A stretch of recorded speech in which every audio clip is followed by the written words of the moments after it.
শীতকাল তো আমার কাছে অনেক প্রিয়। আর শীতকালেই আমার পিঠা উৎসবে যেতে অনেক ভাল লাগে। আর শীতেই তো পিঠা উৎসব হয়। হ্যালো এভরিওয়ান, আসসালামু আলাইকুম। সবাই কেমন আছেন জানাতে ভুলবেন না। আমি তো অনেক ভালো আছি আলহামদুলিল্লাহ। আমাদের এখানে জেলা শিল্পকলা একাডেমি লোকনাট্যের আয়োজন করেছিল, সেখানেই পিঠা উৎসব হয়েছিল। পিঠা উৎসব আর এই লোকনাট্যের আয়োজনের কথা আমি অবশ্য জানতাম না। তো আমি বাইরে গিয়েছিলাম, সেখানেই আমার এক ফ্রেন্ডের কাছে শুনি যে পিঠা উৎসব হচ্ছে। সেদিন অবশ্য আমি আমার আম্মু সহ বাইরে ঘুরতে গিয়েছিলাম। তো আম্মুকে নিয়েই আমি পিঠা উৎসবে চলে গিয়েছিলাম।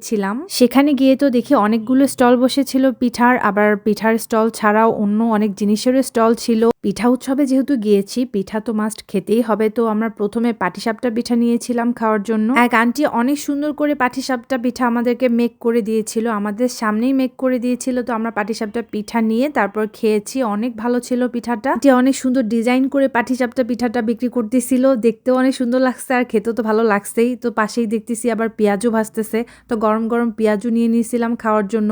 এদিকে আমি আবার আমার আম্মুকে খুঁজে পাচ্ছি না। পরে আম্মুকে দেখি আম্মু চলে গেছে আমাকে রেখে বাঁশের জিনিস কিনতে। পরে সেখানে আমার আম্মু একটা বাঁশের তৈরি চালা কিনেছে। আমার আম্মু যেখানেই যাক না কেন কোনো না কোনো কিছু কিনবেই। বাঁশ দিয়ে তৈরি জিনিসপত্র, বেতের তৈরি জিনিসপত্র আসলে অনেক সুন্দর লাগে দেখতে। এখানেই আমাদের নীলফামারী জেলার ঐতিহ্যবাহী লোকনাট্য চলতেছিল। সবাই অনেক এনজয় করতেছে, কেউ দাঁড়িয়ে কেউ বসে থেকে। পিঠা খেতে খেতে এরকম লোকনাট্য দেখতে অনেক ভালো লাগতেছিল। অনেক সুন্দর করে সাজানো হয়েছিল। যেহেতু শীতকাল, তাই মাথার উপর শামিয়ানা টাঙ্গিয়ে দেওয়া হয়েছিল যাতে শীত না পড়ে বেশি। যাই হোক, এরকম ঐতিহ্যবাহী লোকনাট্য এখন প্রায় বিলুপ্তির পথে। এখন এসব কেউ দেখে না। মাঝে মাঝে এরকম লোকনাট্যের আয়োজন করা আসলেই উচিত, যাতে এরকম ঐতিহ্যবাহী জিনিসগুলো বিলুপ্তি না হয়। পিঠা উৎসবে গিয়ে সবাই নানান ধরনের পিঠা খেতে খেতে এরকম লোকনাট্য ভালোই এনজয় করতেছে। নানান ধরনের পিঠা ছাড়াও এখানে দেখলাম অনেকেই দই মিষ্টি তারপর কাপকেক বিক্রি করতেছিল।